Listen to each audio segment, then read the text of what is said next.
Good evening, everyone, and welcome to these Cosmic Starseed Academy, the Goddess Roundtables that are monthly on the 13th of every month. And today's date is, of course, the 13th of December, 2025. And it is precisely 9:20 p.m. here in Ireland. So welcome, everyone.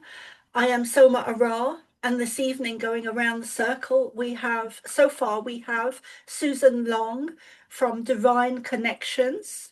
We have Amy Starseed from Starseed Circle, I believe, and clan mother Karen Ann MacDonald, who has a lot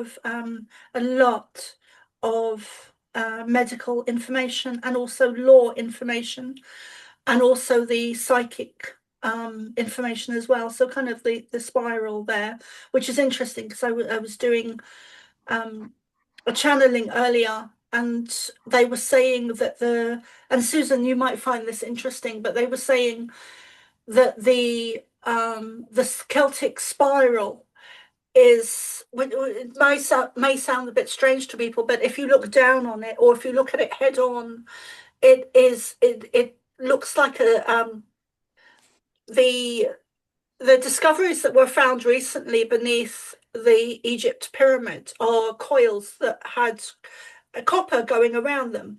And in the channeling, sometimes they often give me new information, but in the channeling they said that if you look at that image, the Celtic spiral with the three coils or three spirals, if you look at that head on, that looks like you're looking down on some of those coils, where the copper was around the coil, and those were and are batteries, energy generators. So that's interesting. And they also said this evening that that Celtic spiral, I think it's called the Triskel, there are hundreds of places in Ireland where you have those large conductors of energy where there was coil wrapped around. You have hundreds of those in Ireland. It's not just in Egypt, which is also interesting. And I was also told a couple of weeks ago that there are probably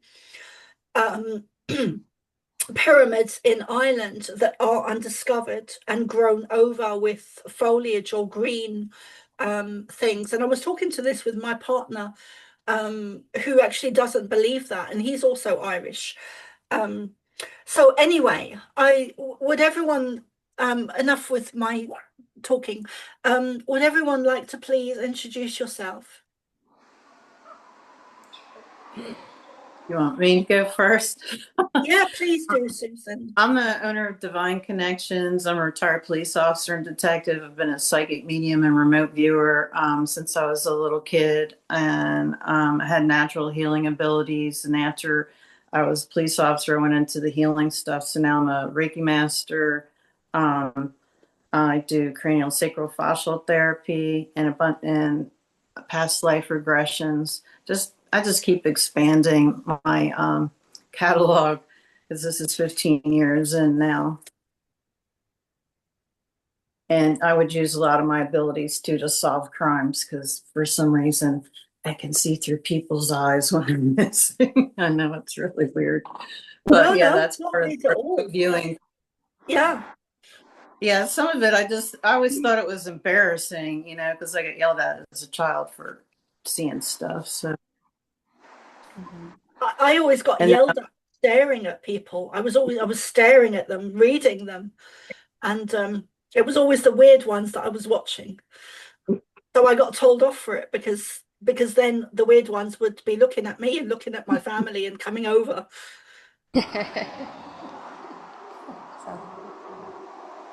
So who would like to go next? Amy? I guess I can go next. I'm Amy Starseed, and my company is Starseed Circle, and I do I call myself like a frequency muse. I just kind of channel into different frequencies. So I work with a lot of that energy when I channel and I create art, which I'm not wearing right now, but I make this art that I channel.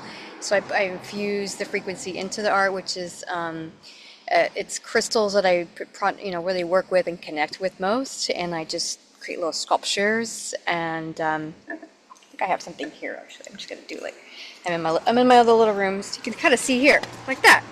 Oh, that's you, Amy. I couldn't see because your face is so small. I My know, gosh, I know.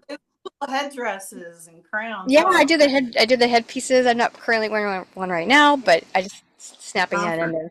Yeah, so and also I do a lot of I also channel, and my channeling is just different. It's different kind of frequencies that come in, and sometimes I get information. A lot of times it's just it's more like transmitting the frequency. So it comes into well, I guess the different senses can come in. I can get like the different. My main sense is clear cognitive. I'll just like have information that come in and I can just share it. But right now, I think mainly it's more the frequency work that I'm more focusing on, and to help activate and raise frequencies for not just myself, but people around, wherever they're at in their life, just to elevate that frequency. That's more or less what I feel like my mission is. So I use that with my art. I also sing, and I do different kind of singing that channels through it, light language, and I'm playing, right now I'm working with different sound instruments. I was doing some pan drum, but right now I'm tuning into the crystal bowl. So basically whatever I tune in, that helps connect to the frequency, and it's really just to elevate other people's frequency, and also activations. So in order to activate, it's I can maybe clear some blockages first, and then I get into the activation part, which that's like a whole process right there. And so whenever someone needs to pull something out, or they want to like bring some inner gifts that maybe they're having some struggles with, or maybe they don't even know they have. So that's where I come in, and I help out with that. So so that's the work. Oh, go ahead. Do you know what's coming to me, Amy, as you're speaking? What's that? Is all of our connection here this evening to the shamanic work. That's really what's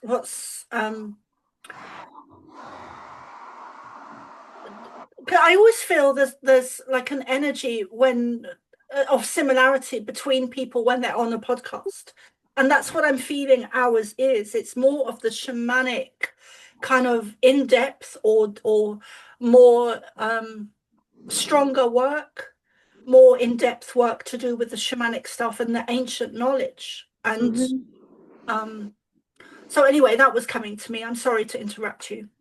No, actually, I'm glad you brought it up, because even though like some of the light language can be very angelic, I feel a lot of shamanic energy. And so a lot of times with the work I'll be doing, I'll go into like this very like shamanic energy, and I feel it, and it's very, very like ancient, like comes from the ancient beings that were living here on Earth, or just star beings that come in, like a lot of star beings that come through from different I guess different races can come through. So a lot of times when I'm chanting, and I'm especially when I'm in the activating part, that's when like a lot of the shamanic, like it's funny to have this come through me, because I'm a tiny little fairy kind of person, but then like suddenly this shamanic kind of energy comes through, and it's very powerful. So I feel that you're tuning into that for sure.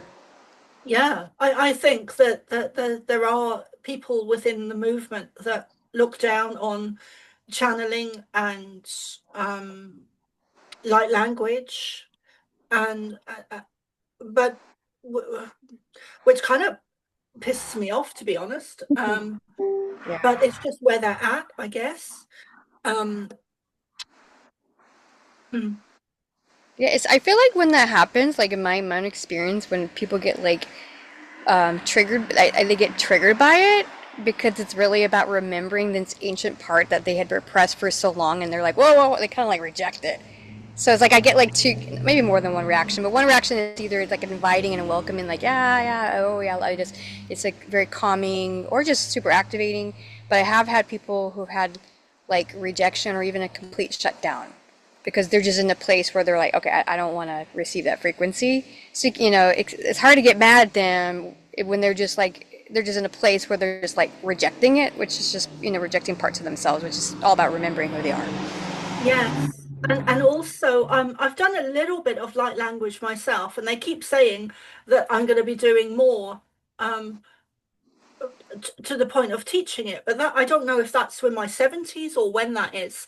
But I have noticed that I've there's words that come through when I've done it that I notice other people have also, it like there's a similarity sometimes.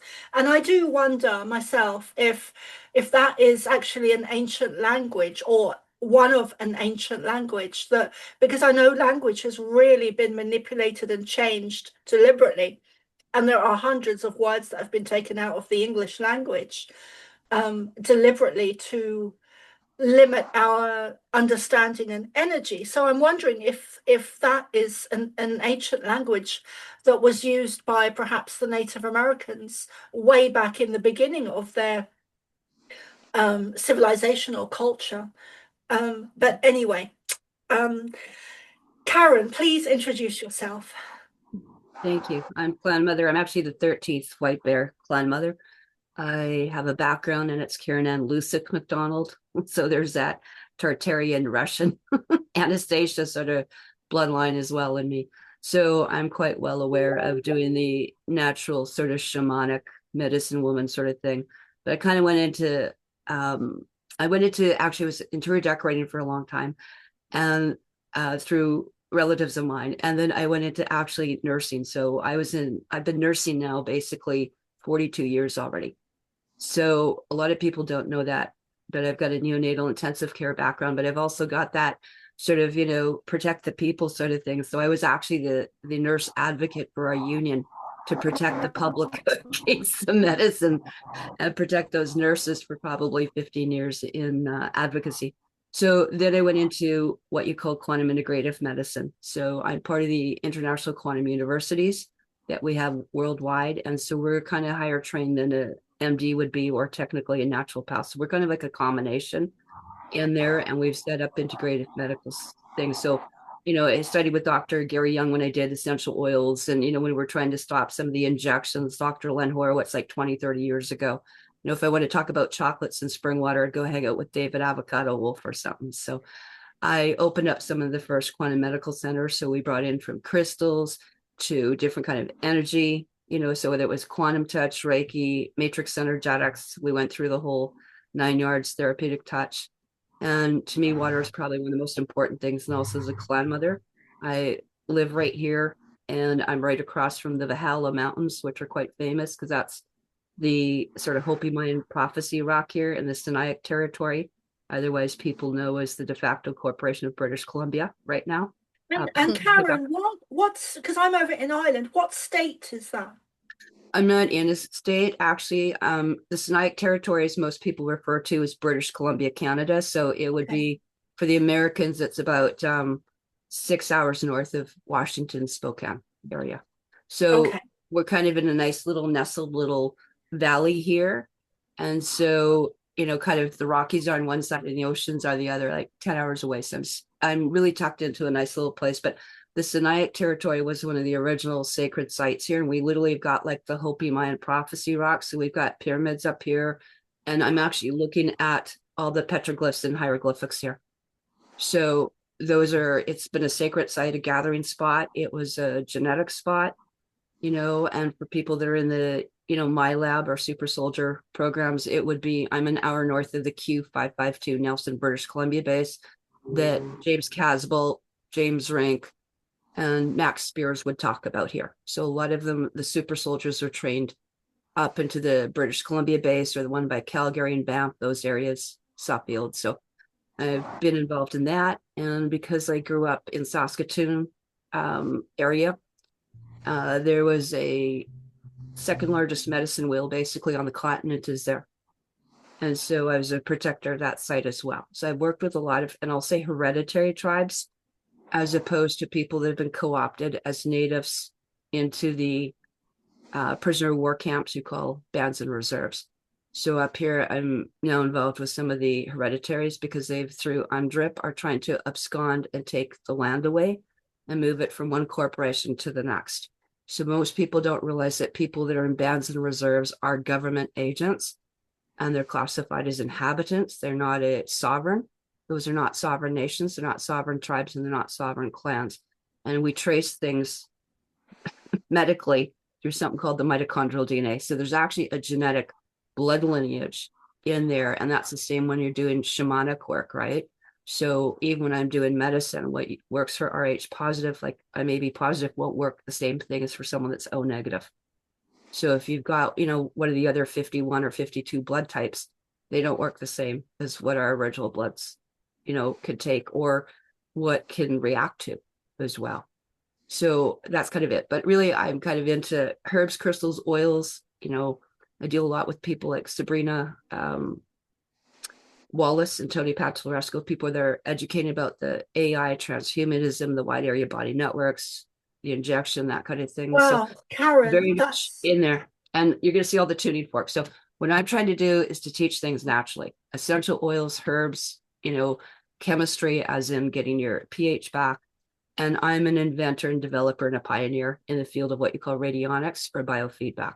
So I work with Ryan Williams directly, and he was the first one to start bringing biofeedback portably, but through voice activated. So I can actually scan you in less than 5 minutes and look at your biofeedback and every chemical composition about you, including some of the nanotechnology that might be affecting you, and look to create, to balance it. So we're all in here about assessment and doing things naturally. So I'm really into the sound part. So that's why I love biofeedback, and I love tuning forks, and I love essential oils, because our voices are so powerful. So I think, yeah, there's so much that you've said there with it like each of those things are a subject within themselves. But also I think what I'm starting to see in the world is that, or in the future anyway, that's going to become much more of a healing modality is sound. And I think that ball has already started rolling. And I know there's been predictions and quotes by some famous people. I think Edgar Casey maybe, but I know that others have also said it. But I see that starting to happen in the world. Finally. I've been in the biofeedback industry for 25 years of my 40 years nursing. So, and that is part of the IQ UIM, is that we use the sound as in biofeedback frequencies. And people go, it's artificial. I said, it's not artificial. We don't use AI. I don't have to use wearables. I can actually take this app and generate any frequency I want in the world, or take my plants up there and convert it. And they can talk to me through a specialized speaker. And again, I can give it to you through frequency or radionics. So we can actually make that. And a lot of what mine came through is because of targeting, and with children, and my children specifically as well, because of what you talk about, sexual abuse and ritual abuse. So to me, this is about recovery and getting back to original things. So I'm very much into womb recovery and life recovery, basically. And I know that also what I'm seeing between the four of us is that we're really bringing a lot of the shamanic and healing, and we may have done it through nursing or channeling or sound or remedies like Susan does. But so let's talk about that. Let's talk about what our work and what we each bring to negate the negative stuff that's going on in the world, whether it's remedies or sound or but also blend it with the shamanic stuff. There are a lot of natural remedies. I suffer from several conditions, which is something I wanted to ask you about in a future interview. However, I do suffer from several conditions. One of them is diabetes. I also get fibromyalgia. I've also got PCO. I've also got an underactive thyroid, and all of those things make you tired. So I get extremely tired sometimes, and that means sometimes that means I have to cancel an interview or a podcast, or I'm just not able for it. And I've been taking everything I possibly can. I've been taking CDS, I've been taking this, I've been taking lots of tablets. Yeah. But one of the things that really works for me, which is very natural, is nettles. Mhm. Just get nettles, boil them up, and I actually put the juice or the broth into a soup. So I pre-boil the nettles, the whole thing, and strain it, and then take the nettles out and use the water as a soup or stew mix, because I eat a lot of soups. Um, so Good for pain, the nettles. say again, Susan, sorry. Nettles are good for pain, and Mhm. if you have gout, nettles are good too to make nettle tea. Yeah. Yeah. One of the things, if I can add into that, I've had people and clients reverse their diabetes. There is no such thing as diabetes. Those are, again, medical conditions. To me, that's like hexing or spelling someone. And anytime the medical community allopathically gives you, a diagnosis, it means you've died to the knowledge because you don't know it. So it's not uncommon that clients come in with your conditions, or, several different types of, correlating co-infective for different issues that we need to deal with. I've had people off insulin in 2 weeks permanently. Now, the reason why is because most people, one of my best skills in water is a colon hydrotherapist, and also a peri-steam hydrotherapist. And so one of the issues most people fail to deal with, and they've quit doing basically colon hydrotherapy. It was all part of the medical community. All nurses did it. Medicine women, shamans did it. That should be your first line of defense. And until the colon is cleaned, and I can tell you exactly where the 3 portals are already blocked. I already know that. I don't even need a scanner. Those are things that we need to look at. And until someone's into a state of alkalinity, your conditions mean that you're already acidic. Even your ivermectin, semi-synthetics and stuff are all further hyperacidifying you. So what we do is we get you into a state of alkalinity. And it doesn't matter if you look at Dr. Robert Morse, who's a naturopath, or Dr. Morse TV, or you took even a lot of people. I've had people with gangrene. I've walked into the hospital and we've had them discharge themselves out into our care. And that gangrene was stopped, and so were all the surgeries and the amputations. There are a lot of essential oils. I work with them because you need to raise your frequency because you're below 60 megahertz. Okay, so I can look at you from the plant point of view, and I can look at you from a medical. Literally, after 40 years, I'm an electrician and a plumber. That's it. And so in there, the frequency drops below 60 megahertz. And the only thing, you can take all the nettles you want, it's not going to raise or fix it. You need to move into a combination of essential oils, because the aromatherapy, and you can look up all different things. Even Young Living had stuff like endoflex and things like that. Myrtle. I trained It as can be I okay. trained as a holistic therapist years ago, in 2000, I think it was, and part of that module was essential oils. So part of it in here is not only internally but externally. I also use that stuff there, and CDS and ozone and stuff like that. Also the diet. Ozone, what's ozone? Ozone is basically O3. And so it's kind of like you've got liquid stuff, which would be like chlorine dioxide or MMS, whatever we want to call it. Water purification drops, also hydrogen peroxide, which is extra oxygenating, but ozone is actually an O3. So you can actually ozonate water and do different things like that. But right now, I would scan you with biofeedback. We can actually take our sounds and start stimulating your thyroid, start stimulating your pancreas, or whatever you want, the colon. You can do it through biofeedback. I don't say one or the other or whatever. We use combinations, and part of it is education. So I don't know, maybe you're taking coffee every day that's minus 25. I You love have coffee. I to. love coffee. Me too. You don't I have to you, give it up. you don't have a diabetes problem. You have a kitchen problem. What's what you're putting in your mouth. So then what I have to do is educate you what you're doing, listen to you, find out what meds you're doing, find out where you live, what your environment and what your lifestyle is. Because I can tell you, that's what I just said. All I have to know is one thing. Are you taking coffee every day? Every day. Okay, so you're not going to heal. You will get worse and worse and worse. And it doesn't matter how many nettles I take and whatever, or, maca is one of a great herb because it's and adaptogenic, bioduodirectional. That's one of the top things we use in there. And there's about 3-4 forms of maca. So you can use the purple or you can use the yellow one. I don't care. But okay, there's a lot of information. That's a lot of stuff. And see, that's one condition, right? So I usually scan my clients. I look at the biofield, which is what you guys call the aura. I can look at it plain, or I can segment it out by frequency, just like a little Russian Cupid doll. I can do that. And then we can tell you what herb to do. So it's more advanced than muscle testing. This is much more advanced than Royal Rim and Rife stuff we're doing now. And so we can actually tell you what herb and what oil in less than 5 minutes if I scan you. Karen, would you be willing to do a session with me? Absolutely. But in exchange for it being live, would or record? We could do, I like to do some, because there's stuff that you may not want in the air. So I can do it discreetly, or we can do one, now you could even, seriously, you could even send me your date of birth into the chat room, and I could be doing you now when you're looking at it. And then I can discuss it with you later, and then we can do another one in the air. I don't care. I'm open to, options.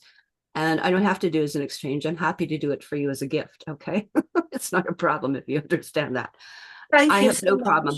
And the thing is to educate, right? Like if I tell you 2-3 books or 2-3 websites and say, you know what, Dr. Gabriel Cousin and myself in our clinics, we were reversing this stuff. And by the way, he shows you through live blood cell how we were reversing all that stuff you're talking about in less than 30 days. There is a video there called Reversing Diabetes and Going Raw in 30 days. And who's that by? Dr. Gabriel Cousins. He wrote a whole slew of I books. do. I have the book. There you go. It's right in your book. Yeah, but you're right. What I have is, I know what I have. What I'm putting into my body is affecting my conditions either in a positive or negative way. I know that. I also know that I have Morgellons. And there was also, let me just quickly add, there was also a situation I had in, I think it was 2020 or 2019. And I was with a lot of people are not going to believe this, but I was with a guy. I was in a relationship with him. I was living with him, or he was living with me in a very tiny bedsit. And so we didn't get a lot of space from each other. But I found out one day, or I realized one day through an experience I had with him when I was actually going to meet Ted Marr, who was on his way to interview David Icke. I was living in Portsmouth, and the ferry was down the road. So I'd already been on Ted Marr's show, and he came and I met him. And on that evening, when I was going to meet him, I looked at my partner, John, and his eyes turned into the reptilian eyes, and I was just in disbelief at what I was seeing. So, but anyway, I came to realize that he was actually an agent that was sent to put me off my path and my mission. And I know that's going to sound unbelievable to a lot of people, but that's what happened. I'll go for it. I know all of them. I know David and I know Ted. So that stuff happens. You got to factor that stuff in, right? I've been a contactee and experiencer for many years too. I deal with the gatekeepers. I deal with people in specialist forces that are not allowed to come out. That's the first thing. They come out and they start talking, they get their head slapped. It's called, treason and court-martialing. So, that happens. The reason I brought that up is because at that time I was being heavily targeted by the by a 3-letter agency, and I was getting a lot of voice to skull technology, and I hadn't realized at that point, this was a couple of weeks before I saw the reptilian eyes, I didn't realize at that point that he was an agent that was sent in. But I had this experience late at night before I was going to sleep, and I was half asleep, half awake. And I was, they were using voice to skull technology, and they said to me, we're going to give you a condition that is going to feel like 1,000 bee stings, and we're going to do it on your private parts. And in the morning, and I just fell asleep. I didn't know what to do. And in the morning, there it was. And I was sore as hell. And I had the condition for about a year. It still flares up every now and again. but it was like 1,000 bee stings. And so, and I know this is very maybe too graphic for some people, but sometimes I believe that is Morgellons, because sometimes I can feel some tiny like movement. The wires come out because, like, when I have clients, like Lyme is one thing, parasites are another. The nanotechnology is moving through the external electrical fields because it's being manipulated. So literally these things are moving. That's what was in the injections and in the nose test, right? That wasn't a test. That was a deployment more graphene so it could start this whole process to tether people to the internet. Morgellon has been around for a long time. So whether we get into the Plum Island and all the whatever 3, 4, 5 letter DARPA and Clifford Carnifid, do you have actually wires coming out and is your skin sloughing off? That's a real Morgellon. So you will actually see wires coming out of your skin, literally moving, and wires come out. They're multiply covered if it's real Morgellon. I Otherwise, don't know that I've biotech. seen that. Okay, well that's how we differentiate it. But nonetheless, there's enough biological warfare. Like all the fog right now contains Serratia marcinians, Tryptosone cruzi, Toxoplasmosis gondii, and Extracesium. So I I'm don't know doing what any of that is. that is all biowarfare, weaponized bacteria Okay. and funguses coming in and molds coming into the people, the food, the water, the clothing, everything right now. And so Okay. I'm the one working on some of the antidotes. So we try to identify, if I can identify the signal or the sound or the wave or that frequency of that item, then we likely have got a signal to reverse like an antidote. So as you think of taking a herb or a potion as an antidote, we use the sound wave and invert the signal. That's what's called 0 point or collapsing the wave. Is So this we want any to good?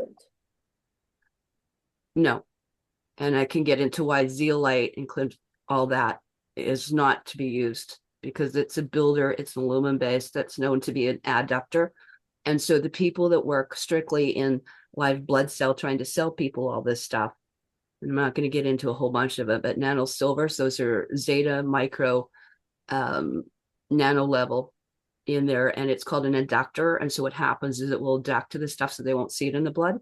So in other words, is this in the blood or did it go into your organs, the tissue, the brain, or where did it go?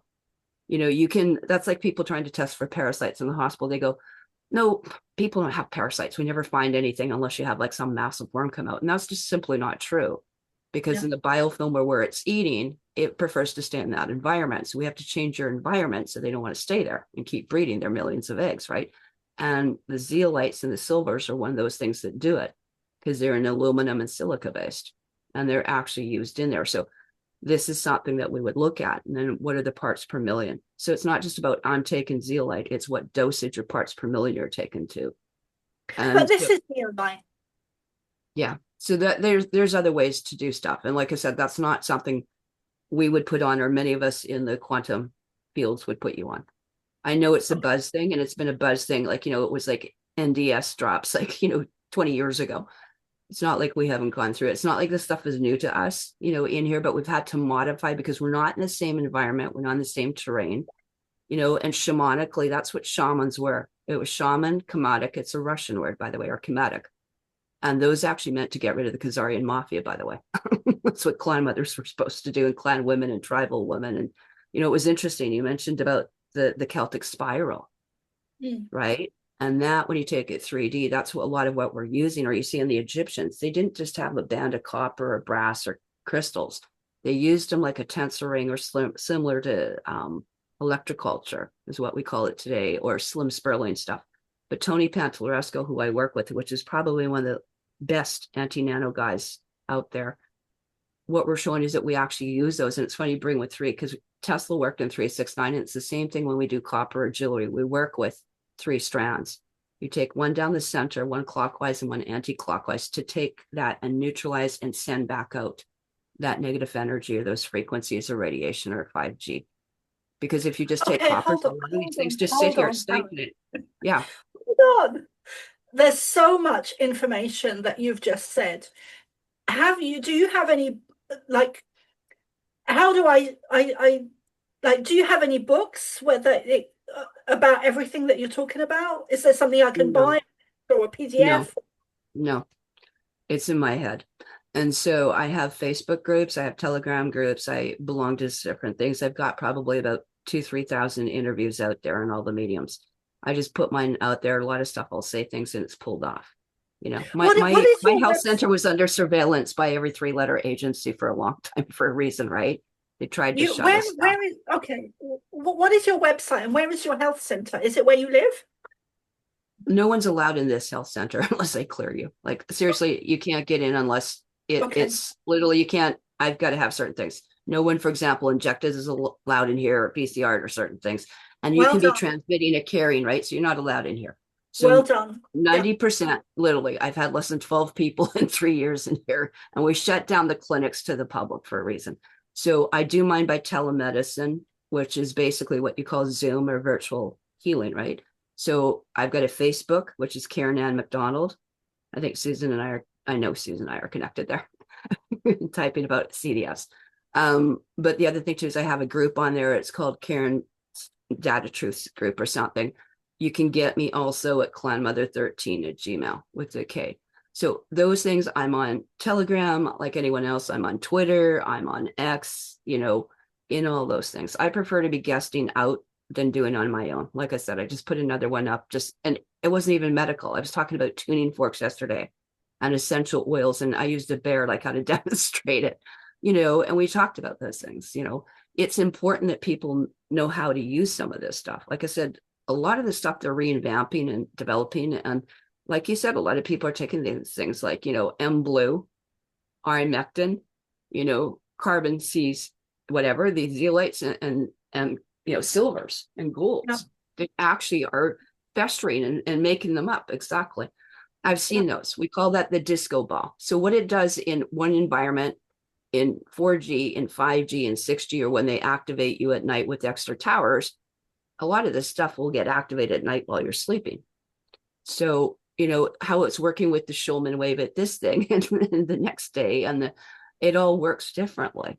And that's called Tesla-phoresis. So you have to know that these are all remotely controlled, and they can go in and out of dimension.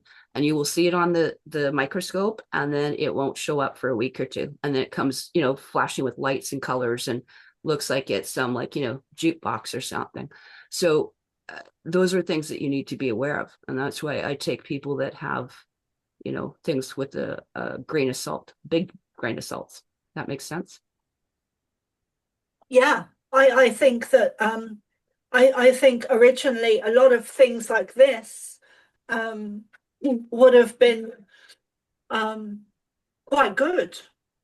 And I think that a lot of the things like this have been infiltrated and are now they're what you call a semi-synthetic. It's a pharmaceutical. Okay, that should be your first thing. These people that make these things are the same companies that gave you the injections. So that should be our first clue. Second is they put it all out and pushed it into the thing for the people that wouldn't take it. They pushed it out and had another ad campaign for everyone. But the other thing too is you can just simply Google that and put side effects. I challenge anyone to go to Health Watch, PubMed, or whatever, and read the label. It will tell you all the side effects that you're going to end up with at some degree, at some time. Okay. You need to get all this information.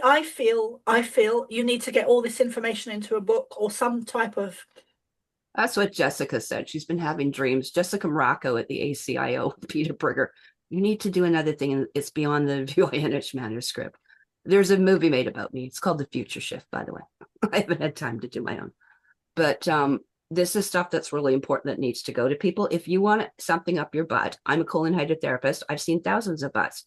I know how to do enemas. I can teach you how to make suppositories out of herbs, all sorts of things, essential oils. Yeah, you know, I resonate so much with what you're saying. I often get messages from myself, and one of them a couple of months ago, or maybe a year ago, I don't know. I keep ignoring it, but it was to go for colonic irrigation, which is what you're talking about. Totally. But I can also show you how to make them at home and get the same pressure. So one's called a Klima board, and then a little different. So you've got an enema, you've got a bulb, you've got electric ones that are like dental picks. You can get them. I can show you right up to $10,000, $30,000 colonic machines. That's not necessary. You can get in a bag for like $5 and start doing a lot of great stuff. You know, like I said, water doesn't cost anything. Water is going to be solution to the lotion. on here. So if you just put your information, just put something in the chat. So if you do that, I can finish it up. And I know Amy's got What do you want me to question. send you? Just the rest of the information. I just put a thing in the chat room. If you can do that for me, please. And I know Amy wants to talk. So I'm just going to back off here. Karen, what Okay, about so- colloidal silver? Is that good or bad? Sorry, I didn't catch that. What do you want me to put in the chat? Your information, like your full Email? name and email, and if Okay. it's I don't think you arrived in 1074. You don't look like you're 1,000 years old. I know we've got 1,000 years we're out and they screwed up all our calendars, but you're preserved really well for that. We could talk about pyramids out here. And you just colloidal silver. Colloidal silver depends on the parts per million. So it depends if you got something at 10 parts per million, 50, 100, or you got something at 20,000. So I look at the supplier and the parts per million, and just your full name. Yeah, in the email. Thanks. So I have a question. Here, okay, good. I'm on mute. So I just say good. Can you hear me? We can hear you. Okay, just checking. So like I know there's a lot of information, and I was just curious, for someone who's just like beginning at all this, and it's like, it could be very overwhelming for people or even myself, or just, overall. And I was just wondering, like, what are like kind of like I don't know if there's like, I know there's probably like a lot to start with, but what is like maybe one or a couple of things that people can look into to help to begin this process, since it's such a vast of information, like where could be a good starting point? I think one of the easiest things that most people need to learn about is alkalinity.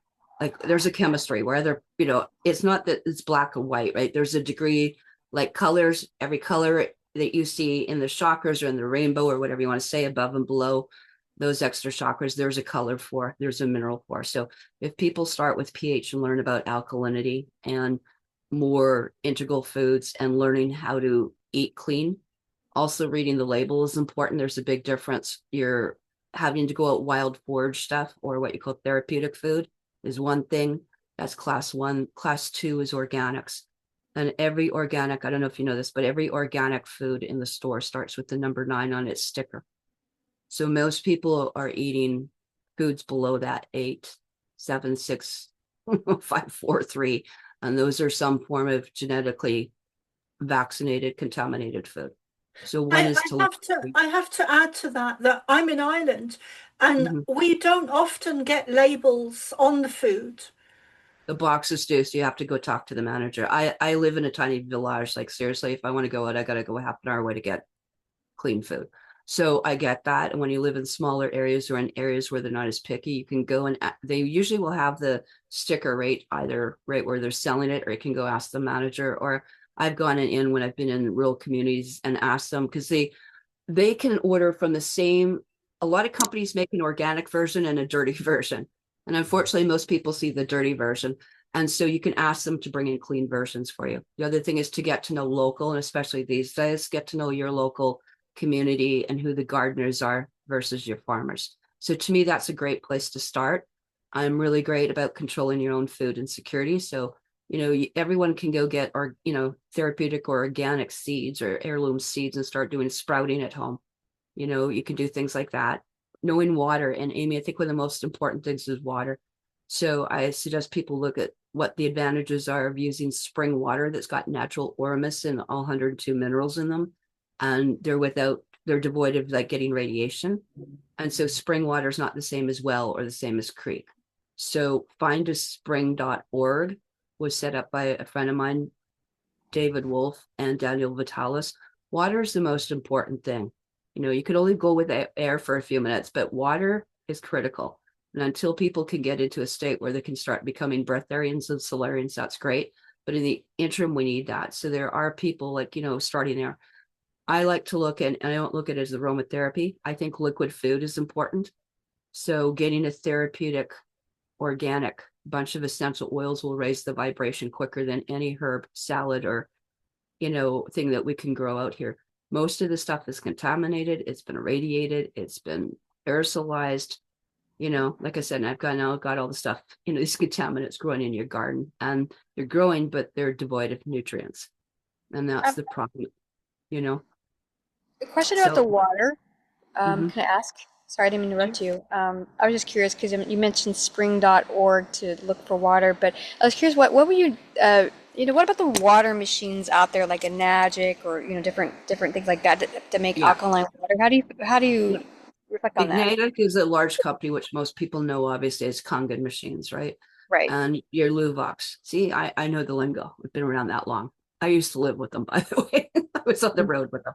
So, I really think spring water is better. You can actually get pitchers at home. It doesn't have to be a Brita. There's much better ones out there, Sativa, Pure. There's a whole bunch I have even on the road. Because at some point, if you lose the grid, your machines aren't going to work. And that becomes a problem. Then they're dependent upon the grid for the most part. The other thing I don't like is there are many other companies, and I will tell you about vortexing water and water machines that come from other countries, other companies that don't require having to pay them an extra $20, $30 a month to add their own special minerals to make your, Kangen machines work. So you could do it without adding that chemicalization to alkalize things. So I would much rather see people using, I could get rid of almost every oncology, cancer clinic, right? And less than $5 worth of, clean baking soda every month. There are people, having said that are allergic to baking soda these days.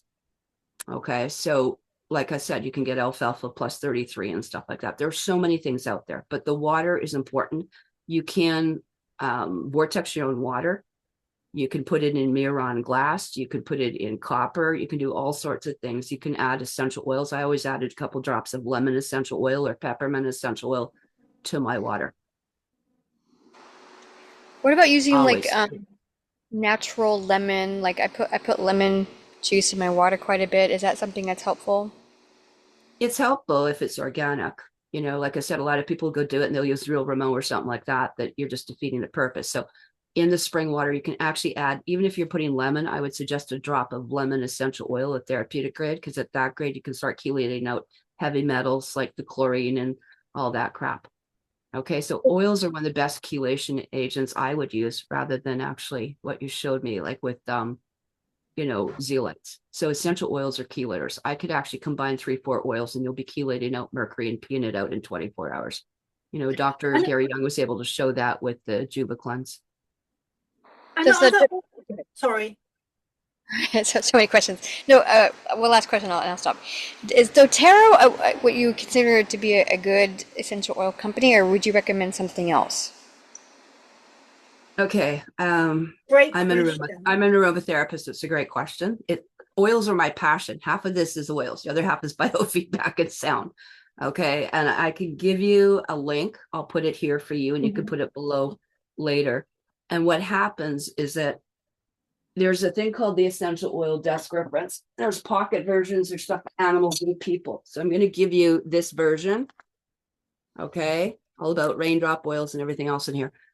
And what happens is that was formulated by Dr. Gary Young, who's passed away, who I trained with, taught me to firewalk all sorts of stuff. And I already knew it.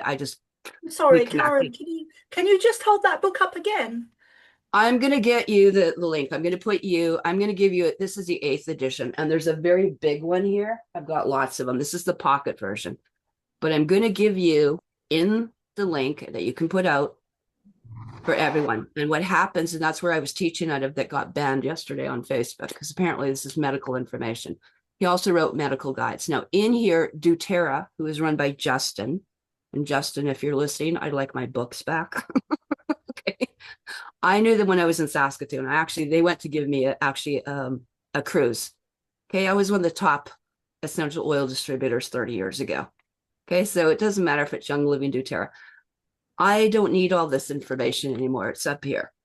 Okay. I actually invented some. I actually blend my own, like for radiation and different things, like conditions like you're seeing. And I can make essential oils through the biofeedback machine here. I can make it frequency wise. So I can give you the frequency of balance, which is what Young Living called Valor.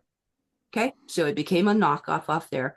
And I can also give you suppliers in Canada and the States, or wherever you need to go, directly to the actually wholesaler. So you're not paying 5 times the price of Young Living. Yes, please. I've been using a lot of essential oils since last time I talked to you, and I bought the full size book. Yeah. And I've been taking them internally. Can you take the Endoflex internally for sore joints? Absolutely. Because I've Yeah, been doing lectin and the neem and other things too. Oh, cool. I hadn't even thought of that. Yeah, so those is one of the things. So I happen to find on archive.org, I will put it here so you guys can all see it. Actually, I don't know if I can get screen sharing, but I can actually show you some of this stuff. But I'm going to put it into the chat room for you.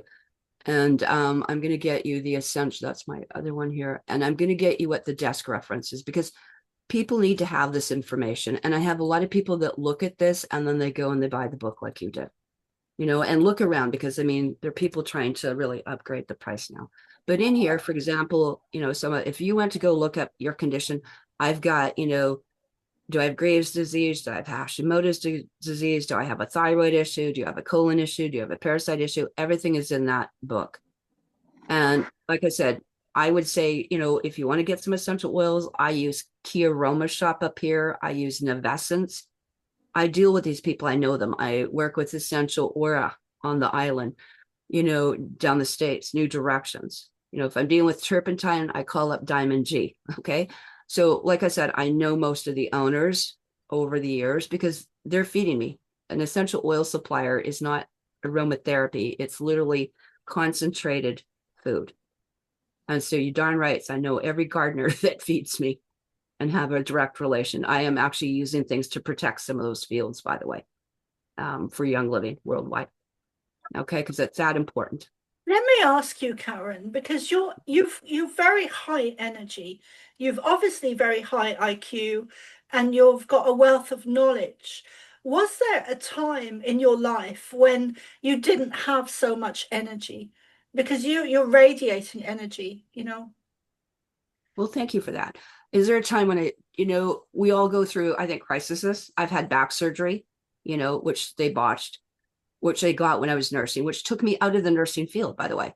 And now I went, oh, wow, I can move a spine. I can have no pain, and I can use it with essential oils. And I could use 4 essential oils, castor oil, and a hot wet towel and not have pain anymore.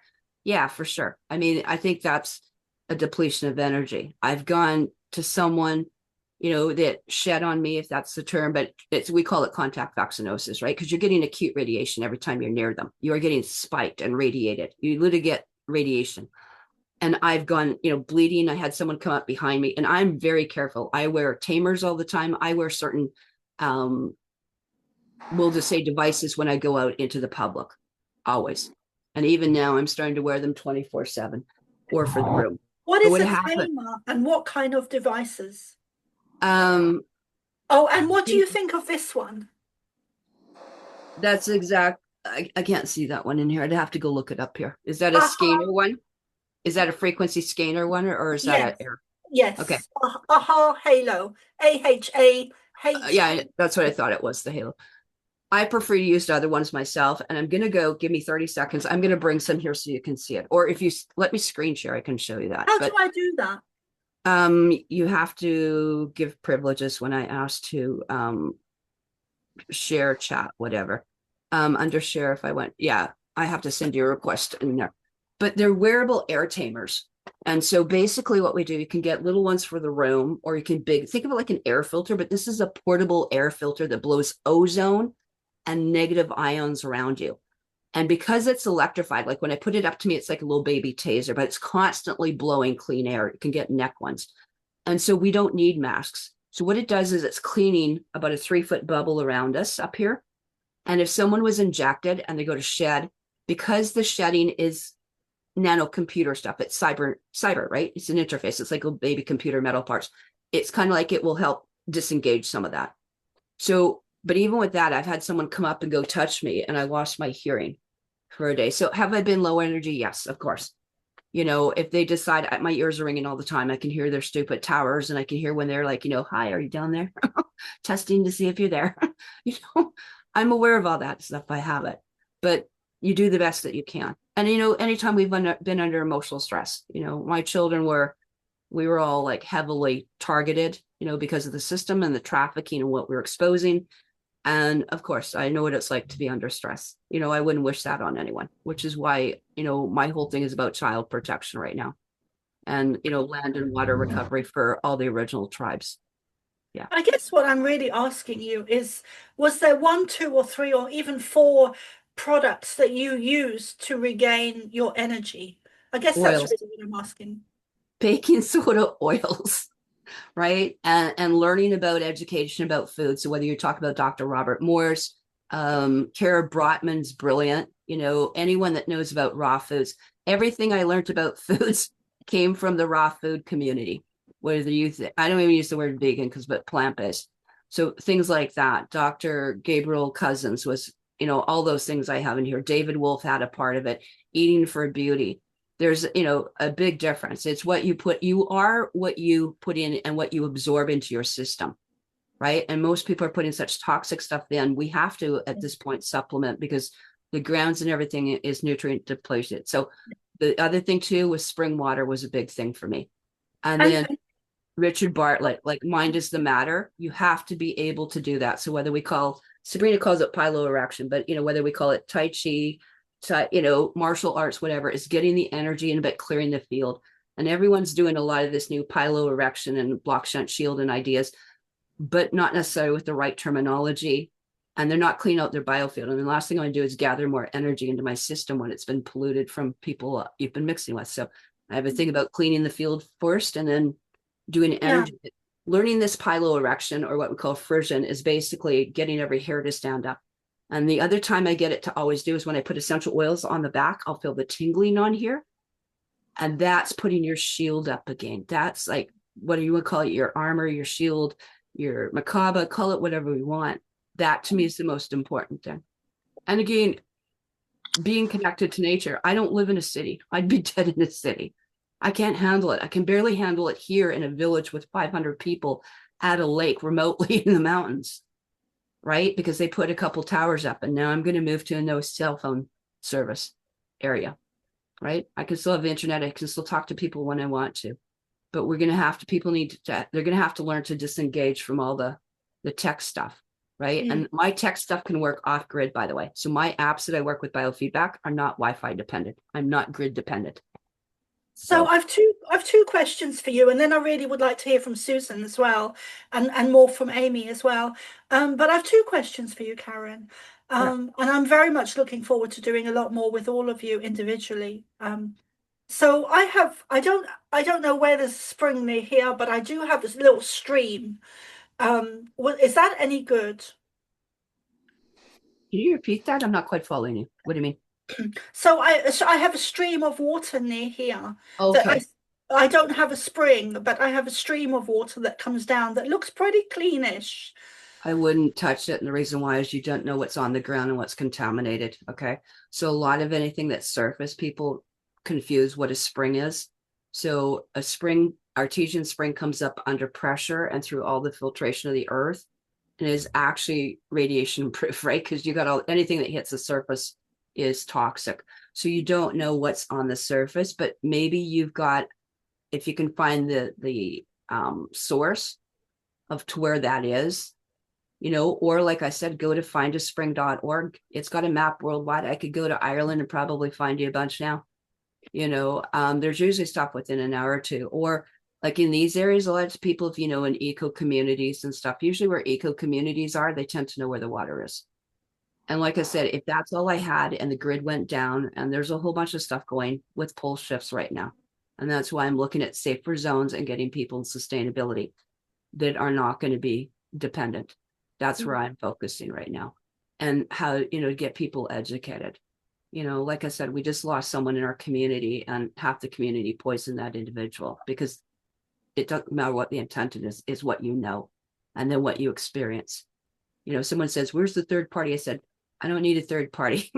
I am the party, right? I know what works for me. I know what's with the clients, and even your genetics, your genetics, everything you've been made up, your pH, your RH, and the blood factor, the type and the factor has a huge thing into this, And also your DNA, everything we put into our body affects us on a very deep level, or to the point of affecting our DNA, our emotions, our energy, our abilities, which is why one of the main reasons it's been so poisoned and toxified Yeah. because it affects our DNA, and our Yeah. DNA affects the Yeah. period of time that we're in now, which is the ascension process. So a lot of the negative agenda's aim is, in my understanding at least, is to bring down our energy, to affect our DNA, affect our abilities, because we're actually in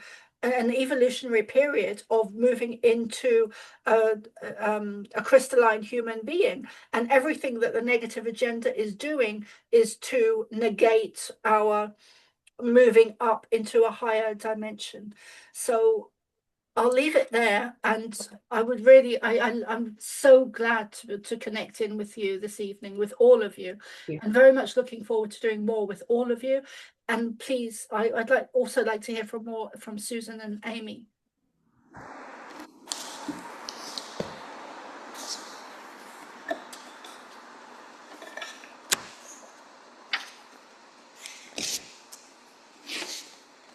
That was a nice handful of information. I'm just like sitting with that.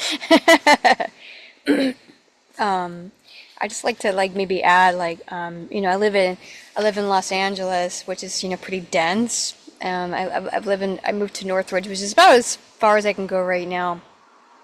But I feel like more and more like dealing with the dense energies becoming I'm pretty strong and as physically I can handle a lot for.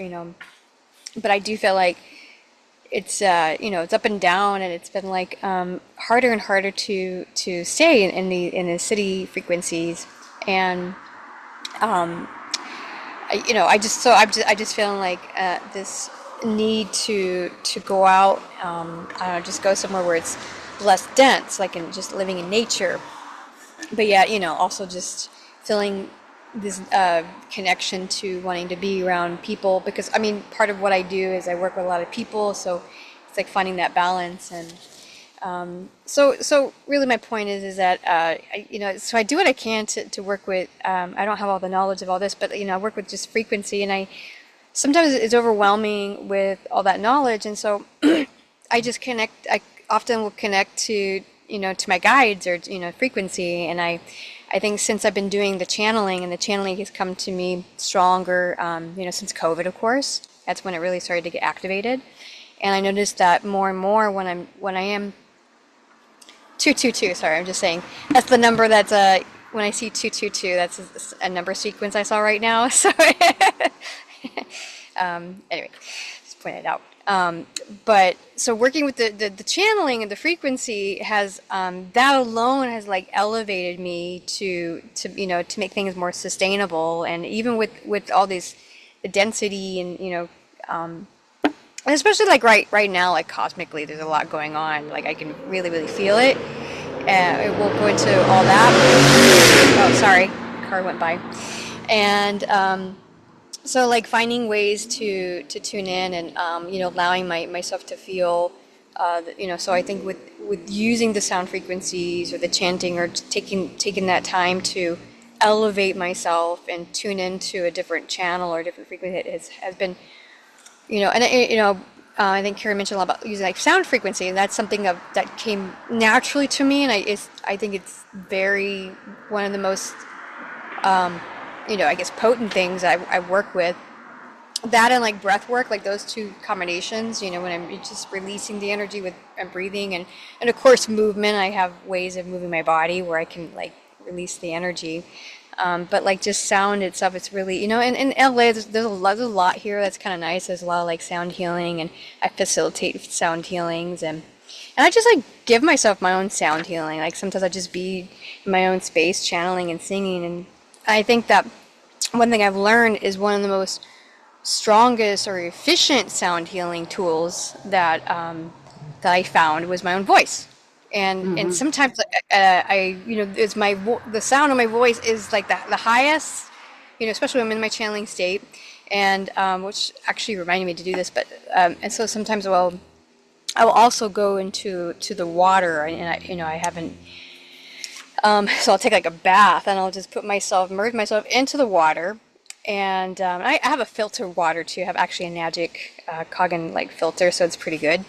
And but then I'll just go in it, I'll put a couple crystals in there, and I just sing, and I like go into my vibration and just hear it, and it cleanses a lot of density and energy, and which I actually haven't done in a few days, and today was actually feeling pretty dense. So this is reminding me to do that after we done with this. So yeah, so that's I'm just talking about the frequency, and that's again, that's kind of like what I work with a lot, and I understand that that's the information that was given. It's really so valuable, with combining these elements working together. But I guess I just feel like bringing up how sound is such a powerful tool, and I think I'm soon going to be. I haven't done it quite yet. I've been doing and facilitating sound healing, but I'm feeling very called to like teaching people how to use their own voice to also create, just certain frequency sounds. And I think that anybody can do it. You don't have to be a good singer or anything. That can really help with elevating, especially if they don't have access to a lot of this stuff, or they don't even know where to go. Like sometimes just teaching the basics, and then they can like build upon that, can be really useful. So yeah, just bring that up. Oh, sorry. Thank you. And yeah, Thank you. that's my point. Thank you, Amy. And I think that with being a channel myself for the Pleiadians, there's what I've come to understand is that there is we've been lied to on a mass scale, and that the information that and technology has been suppressed about sound, about the sun, about our history, about our DNA, about so many things. But also for me, what's really coming up as being very important, and this is where I really resonate with Karen as well, but not limited to this, but the sound and the water is, I think that that there is, and also the sun, the sound, the water, and the sun. There are informations there. There is there's information there that the ancients knew about the sun and the water and sound. We know that sound built the pyramids. And it wasn't slaves. So I think that over the next 10, 20, 30, 40 years, there's going to be a lot of information coming out about sound and water and what else did I say? Sound, water, and something else. Sun, thank you. Yeah, so the sound is, and yeah, there's so much information going to come out to do with sound and frequency and healing devices and all of that stuff. And I think that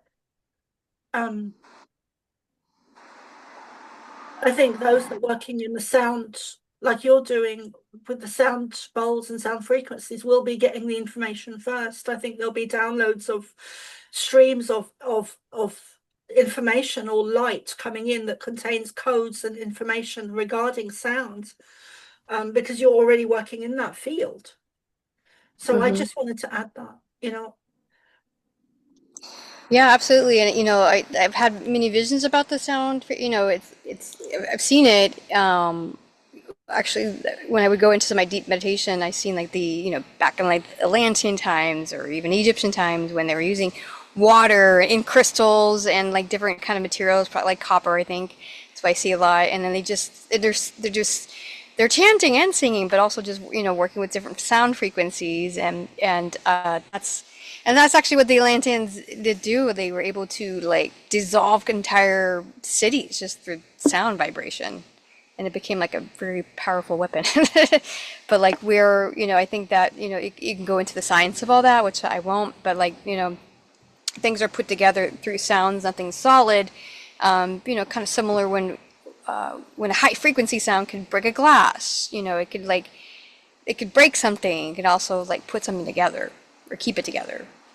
And and of course I know with healing, it's helped me so much at all capacities, physically and emotionally, spiritually. What the sound frequencies is such a strong tool. And I could imagine not having it, and then water, just combining those those together is such a powerful thing.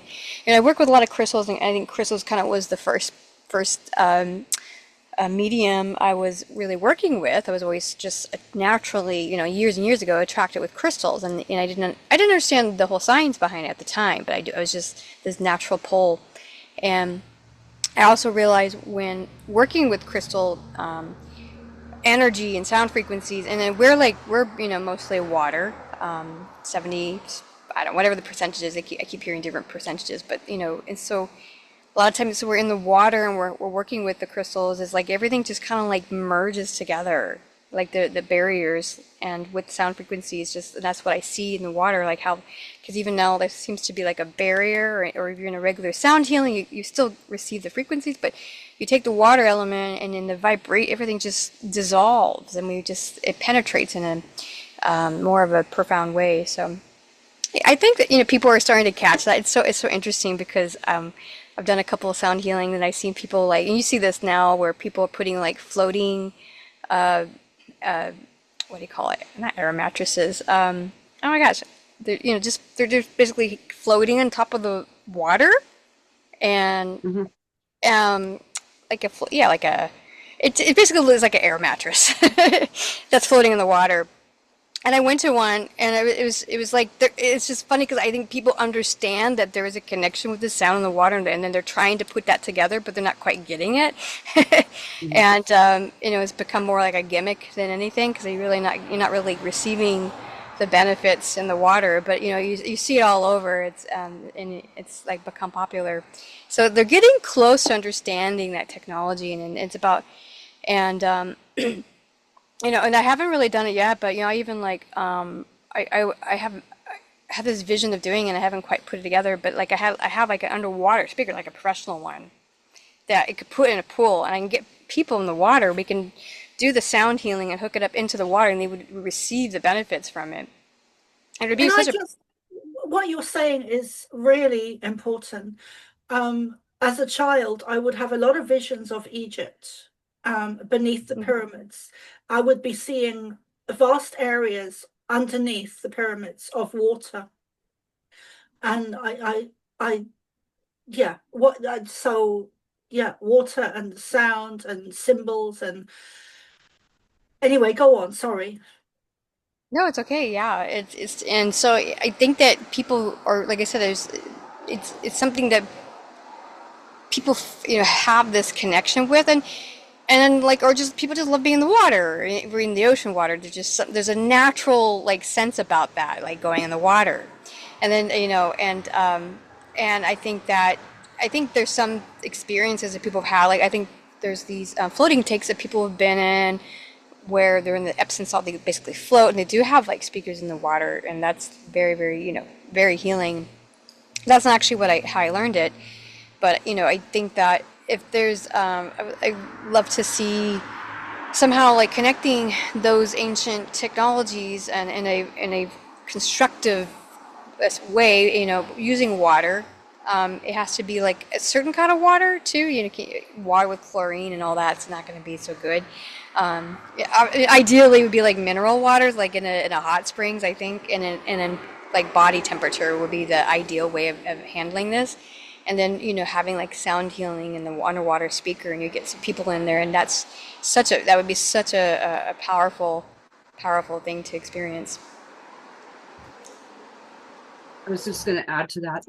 When we did actually our breathwork, where you're seeing people putting, their floatable air mattresses, in a pool and playing some gongs or just frequency music, a lot of them I've seen, they used to do it without using the proper solfeggio tones. And I used to see people go into crisis, almost like a loosh harvest.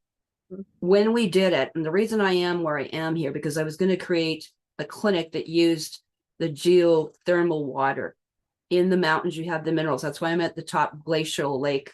Even Emoto said probably in the world, it's one of the cleanest that we have, despite being on fire all last year. I'm in here to actually do the water purification. But in a place called Manitou, that's where I was, we used to do this. It's one of the few lakes in the world that you actually float. So we could literally, without air mattress, that's how we did our, breath work and past life regression or whatever you want to call it. Because when we were in there, you could float and I could hold you or not hold you, but it would simulate actually being in the womb. And that's the proper way to do it. That's why I'm here. Yeah. Because if I wanted to create something, you can't do it in a city. And I learned that a long time ago. I can't heal anyone as, a registered nurse giving allopathics.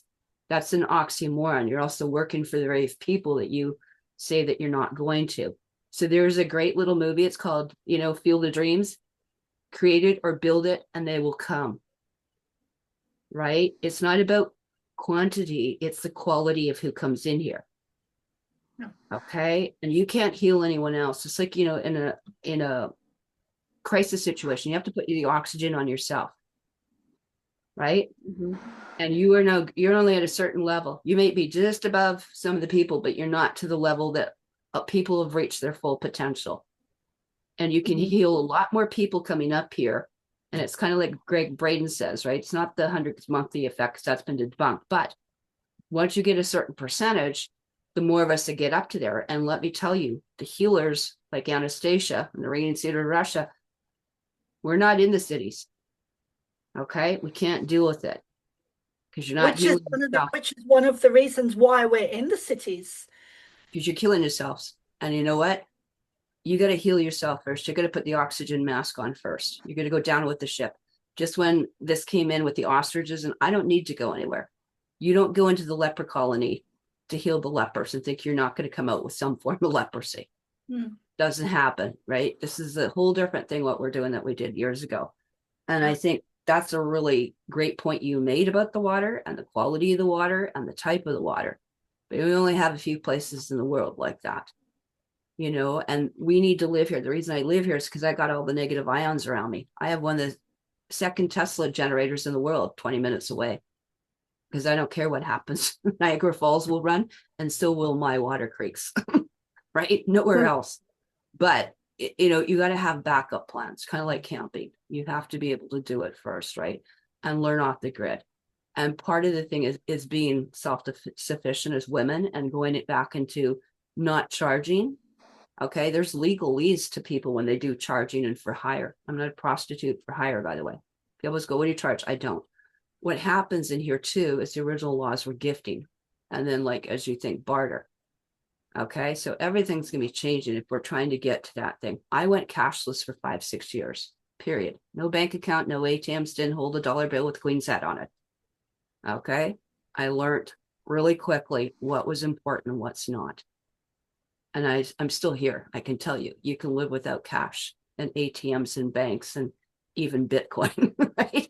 I don't subscribe to that stuff. So it's a different kind of a lifestyle and learning the reconnection back to nature, right? I plant, I garden, I do that holistically, and we're caring for the earth. And I think that's what the women need to do. That's why I think yoni steams and bring back herbs and oils and crystals, one of the most powerful medicines in the world is yoni pearls and yoni steams. That's the best way to do biofield cleaning I've ever seen. And we need to bring back that original stuff that you said, Soma, like before the pyramids. Women knew how to do that. I remember talking in Ireland to Professor Dolores Cahill. Yes. How is she doing? I haven't talked to her since I was in that meeting, but there are some women that it's not that we're academic or it doesn't matter what our men's scores are. It's how we apply it and how we live ourselves. You can have all the academia. I talk to lots of people that are academic, but they're hurting themselves, or I was telling people, don't touch anyone with forks. You should have gloves on. Don't do Reiki. Don't be touching anyone. Right. I've gone to, like you mentioned, Amy, I walked out of a sound bath, a Reiki circle. What else did I do in the last month? Right. And I went to these things and, they went from individual, I'm going to give you Reiki. Don't touch my biofield. You're not even close to the level. I just don't even want to deal with it. But what happened in there is that, what they did? They would go do Reiki and they'd touch people. And even for breath work, oh, well, I went, honey, I've been doing this for 30 years. Like, seriously, you may be certain stuff, but you don't go touching individual to individual to individual. Even as a nurse, that disgusts me, just for basic hygiene. Like, Don't wash your hands, don't clean in between. And I'm not saying you have to use their crap, but even essential, they went from individual, and all I did was watch them cross contaminate and infect. And they are not going to be doing it in our community anymore. So I raised a hell of a stink. Mine is about protecting. I probably should have got up and stood before they did everything and stopped the whole thing right there. But they learned the lesson. And the thing is, when I see people sick again from people that go to, the circles, healing circles and stuff, because they don't know what they're doing. Me, when the girls put a tuning fork on someone and the other one put a metal brass bowl on them. And I said to my girlfriend, don't let her do that, because she's injected and she's going to use metal and it's going to come right into your skin. And it did. And she was then sick for 4 days till she came here. Okay, so there's simple things, like I said, we have to watch and be very careful in how we, disseminate or do therapies. I don't do the practice. It's therapeutic. So, you know what I mean? There's a level, and then there's a level of it. Sometimes a little knowledge is dangerous to people. Does that make sense? Yeah, I can understand that. I've actually seen and experienced that, like when you're talking about like the touching and all that. I used to do that, like energy healing when I was touching, and I stopped. And so now I realize, and then when I was doing the frequency and I could see the people's frequency, I tell people I don't even touch them, because it's just like, anyway, it's a corruption there. Like, I think that's what you're pointing out too. Yeah, we just can't do things the same things that we did 5-10 years ago. We can't, Right. and that's the education part. It's not that it's bad, but I was pretty cognizant of it. But I'll tell you, one of the scariest things when I worked with Serratia as one of the 2 hospitals in all of North America, one in New York and one in Saskatoon, we had outbreaks. When I was double gloved in special rooms that had hoods and vents and everything else, and almost like a contained thing. When we went to get tested, they told me I was fine. The first thing my machine, when I got into the biofeedback, showed was that Serratia. It had not been cleared in 8 years. It was still in my system and in my biofield. And boy, I was in that. That was the field I went, I'm not going to listen to anyone in medicine. I now know what we're dealing with. And then it took me about 3-4 weeks to clear it off the biofeedback. And then I could use MMFs, and then I could use oils and get alkaline and all that. But that was the detector, the scanner, and I used the frequency for it. And now I have to use it all the time because it's coming through the fog and the geoengineering through the chemtrails. So I don't have a choice. I have to live. You have to live to cleanse right now. And just to show you, I brought 3 of these here, 4. I always keep these on me, and they're usually in my bra. And when COVID, you can see they light up, and they've got little things here. They blow ozone. There's another one that's here, and other ones that are here. So those are what you can wear discreetly, or I like to be not discreet. I want them to ask about it. Yeah. Right? Those are simple. They're $20-$30. That's also something with a lot of the devices. Like they're unobtainable for most people because they're so expensive. But I know, I know. So Susan, we've hardly heard from you this evening. Well, talking about all this medicine stuff, I don't want any of that nanotech. That's why I learned herbalism a couple of years ago, and I make tinctures, and I make double extracted mushroom tinctures and my syrups and other stuff.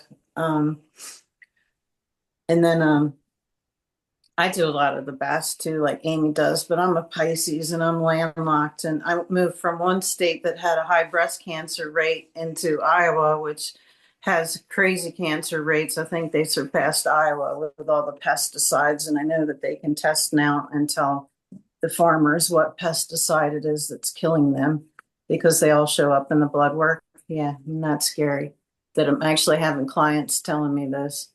And I think a lot of the farmers out here aren't COVID injected, and I don't think they got tested either because they don't trust the government. And then I work on a lot of Amish people too. And I didn't do the nasal swab. I didn't do any of that stuff because I already knew it was bad. And I haven't dated anybody either. Hold on, Susan. So the Amish people, that surprises me, because I always view the Amish people as being very healthy, especially with food. So it surprises me. So, what kind of conditions do they have? It's usually, muscle soreness, things like that, just because they do a lot of chores. I mean, they still have, like, one of my friends out here lives next to an Amish family, and, she grew up out here, and she said, don't let them fool you. They use gas-powered dryers. Because I was wondering how they stayed warm in the wintertime in the carriages, and apparently when the wheels turn, they're allowed to have a battery that blows heat in the carriage. So, yeah. That's kind of interesting. I haven't seen the sledge yet because I wanted to see a carriage with, the sleigh thing on it. But yeah, that's pretty much. I don't see as many people out here with joint issues like the Amish people out in Pennsylvania had more joint issues, and I think that was from being more closer intermarried. But maybe the rules have changed out here because I'm not seeing that as much out here because everybody pretty much looks normal to me. I think it depends And on the there's, area. yeah, and they don't usually do vaccines, and but they do come and buy. They'll come in. When they see me, they call it getting a treatment. I think that's so cute, but but it's just different. It's just a different culture. They're plain. I remember one big Amish lady when I was first out here. She was in the treatment room with me, and I think I was working on her baby. And she says, "Aren't you scared of me?" And I said, "Why should I be scared of you? Just dress plain. That's not scary to me." Besides, I've been shot at and some other crazy stuff. So, person dressing plain isn't scary to me. It's just different. I think one of the interesting things, because we've got like basically where you've got the Amish there, and there's many sects of Amish. Like people don't realize that either. So one community can do things where another won't. And some are allowed to go on the grid, some don't. But there's been so much, like we have up here Hutterites and the Mennonite, which are basically very close to that. Is it? We have a lot of Mennonite and apostolic people too. I kind of stand out here, to be honest, because everybody looks German or Dutch but me. I don't see. I only have one other Irish-looking friend out here. But Susan, I think you'd stand out anywhere. But a lot of people don't realize a lot of those people. I mean, I've been in the communities, by the way, so quite a bit. Just like I work with some of the tribes up here. I work with Mennonites all the time, and I used to work with Hutterites as well. And a lot of people don't realize, one, inbreeding is genetics differently, but what they've been doing is they've been westernizing even their food. They might be planting wheat, but they're not doing clean wheat anymore.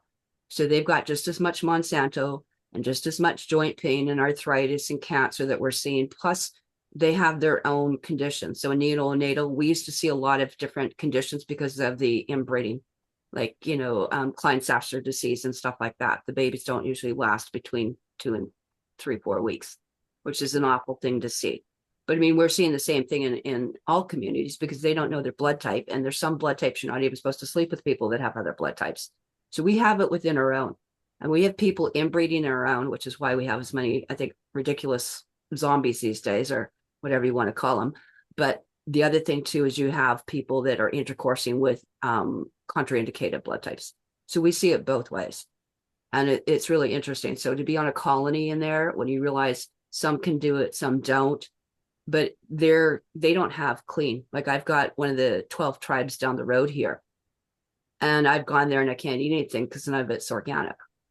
So I've seen it come in, like I said. There's one organic farm out here that I know of, but the guy that was running it's a pedophile. I can't win trying to keep my morals and values and ethics with everything out here. And I know that somebody was telling me the Amish have to compete with the English, so they're going to use some pesticides, but they don't seem to be as sick as the regular farmers.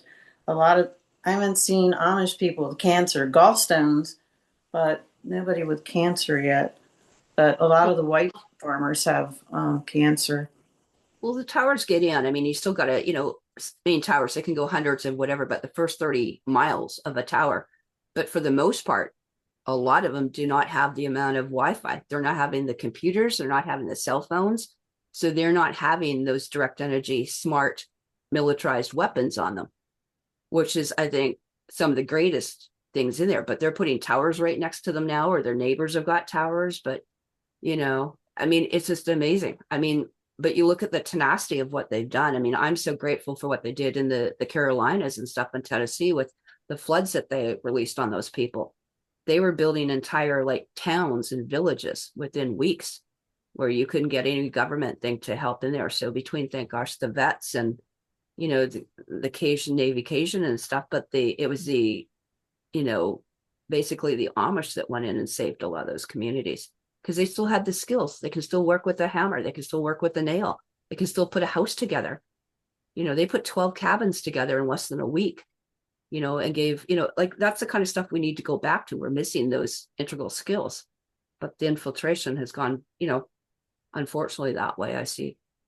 Because we have the same thing up here. There's not other issues in Iowa. There's like big swinger and sex party circles out here, and these people won't tell you. And I know this is vax people having sex with multiple vax people, and I'm just terrified to date anybody out here because I think they all lie. They and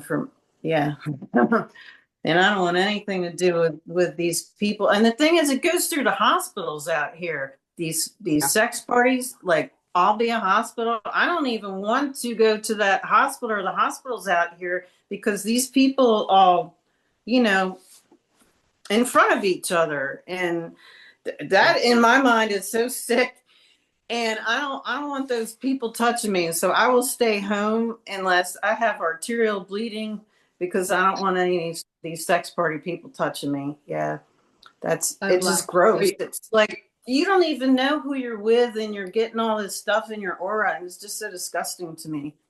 Well, I think that's one of the biggest things. That's one of the biggest things I see is I just had it in here the other day again. That's what I'm saying. I got to reiterate the questions, but it's not, you haven't been injected, didn't take the, topical nose vaccine or the mouth vaccine. No. And then someone, are you sleeping with it? No. And then here it was, well, I slept with someone who was double, triple jabbed, but for the first 2-3 years of COVID. So she's effectively, that's what her stuff was when we went down to it. And I scanned, I said, no way, there's no way my scans do not lie. It's like stepping on a scale. That's a lie detector. And that's what we traced it down to. And so I know a lot of my friends too, they're in it's called unjuiced.date. I don't know if you know about that site, but there's a whole bunch of Facebook ones, pure blood dating, stuff like that. So they're getting more and more, into the groups, at least where you can do that. And not that people won't lie. And there's people in those groups lying, because they'll have, it's just, I think they're purposely in those groups to infect other people with it. I don't know. I guess I'll just be a spinster and so. Well, in the old days, I should say that old, but even in our parents' age, like into the 60s, I arrived in 64, you had to get a blood test just on the Rh factor alone. So what your type and factor was before you were allowed to get married. Otherwise, you're also not only that, but they excommunicated people for having the incorrect blood type for intercoursing. And I seriously think we need to go back. I'm not into the church thing, but yes, there's a thing. I did my genetics. I wouldn't give it up to 23andMe, but you can certainly do basic testing and you can do blood testing at home. Anyone can get an Eldon card and get their own blood type out of it'll give you 8 out of 52. They're not going to give you the hidden, other 40 some. But that's why we're in the mess that we have, is it's called telegony. And you're absolutely right, Susan. People should be scared. They should be learning to court, not date these days anyway. There's like a checkbox of things, right? And I would love to see my blood work because I've seen myself shift to when I'm doing energy work, I'll turn bright white or I'm really happy and everything around me is normal, but it's just me and my face, my hands. And I've seen my Lyran, I've seen myself turn. So I must have some crazy, it doesn't last for very long, like 90 seconds. So sometimes you'll see something, you'll be like, did I see that? Yeah, you saw that. But I was wondering if it was programmed. Well, actually, I think it's my DNA stuff from being a descendant of the Tuatha because they were shapeshifters too. But yeah, and then all this other stuff makes me feel like this is a world I don't belong in anyway because think I'm a starseed too. So because I remember fleeing Lyra. So yeah, I felt like a stranger the whole time I've been here. Let's put it that way. Yeah, I would say that you're absolutely a starseed. I think there's so many of us that are working in the field, you know, doing the work that we do that are starseeds. We were sent here or chose to come here, whichever, or a combination of both of those things. Intertwined, you know, we were sent and chosen to come here because of our you know, without trying to sound arrogant or special, because I don't see us as special, but we are more advanced. Our blood type is different. Our awareness is different. Our gifts, the psychic abilities are different. Since children, you know, we've been more aware sometimes than our parents, and we are different. You know, we're a different breed, a different DNA, a different energy, a different kind of human being under the label of starseed or lightworker or shaman or whatever. But we are evolved souls that are here to help assist change humanity and the trajectory of, I can never say that word, the trajectory of where it's going, and which is all tied into ascension and the spiritual or consciousness evolutionary period that we're in now, which is very real. And a lot of people are against the new age stuff, and I don't see it as new age. I see it as old age. The new age word was concocted by one of the three-letter agencies back in the day, whenever it was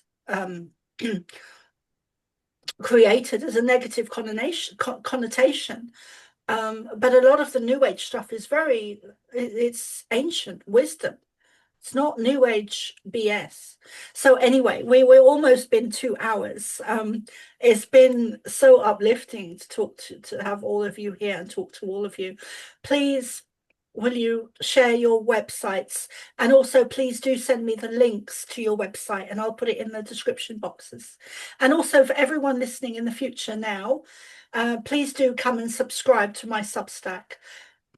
I'm taking a step back from all the other social medias because I'm so highly censored and shadow banned. So you'll be seeing less of me on those popular medias. I'm trying not to say the names, but I will remain a skeletal presence on there because that's kind of necessary. But sign up to my Substack if you want to see interviews like this. So who please share your websites? You want me to go first? Mine's easy. It's all lowercase. DivineConnectionsWithSusan.com.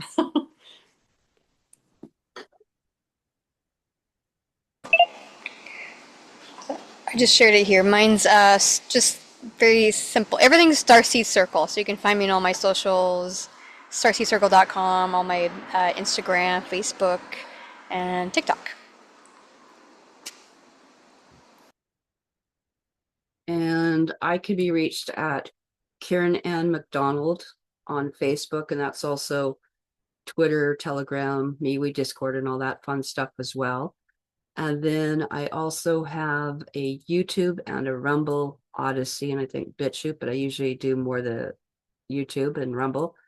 And you can find me there under Karen Ann or Karen Ann Lusick McDonald.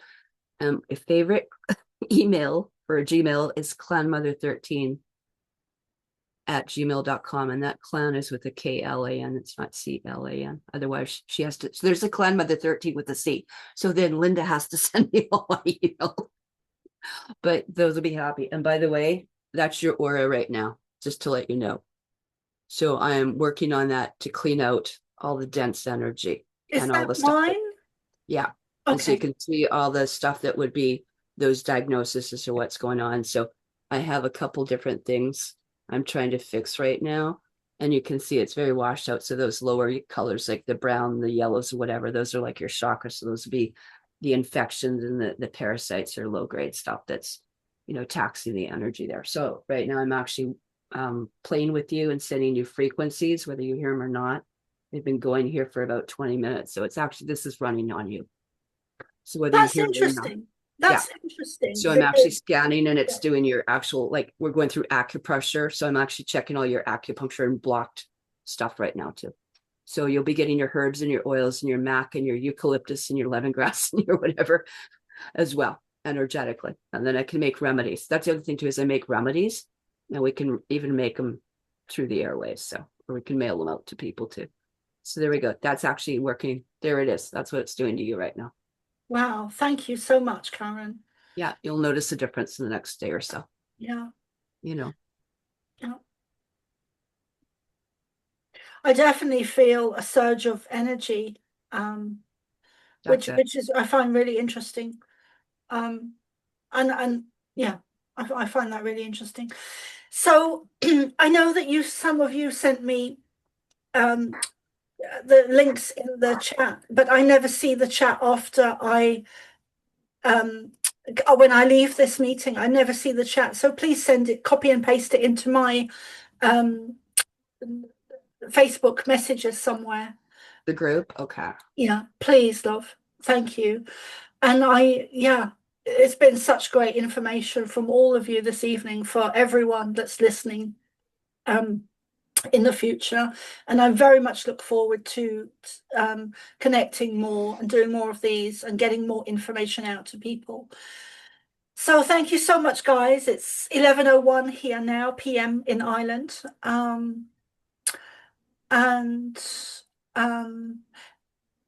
I actually, now would be a good time to say that on my website, somaara.love, I want to, and I said this back to Amy in July, but I want to start recommending other people. So I can do that on my website. What I'm going to do is create a page where I list other people, and I would like to list all of you with what you're doing, and Amy is with your jewelry.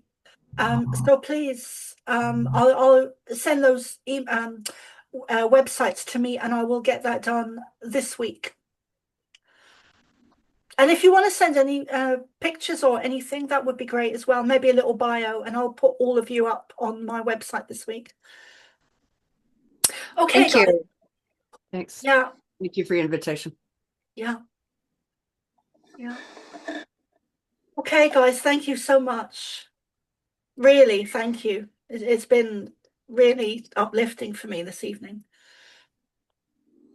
Yes, thank you, everyone. Thank you for all your knowledge. Thank you. It was nice to see all you ladies again. Yeah. And until the next time. Yes. On the 13th of every month. Yeah. Yep, got it. All right. Bye, everyone.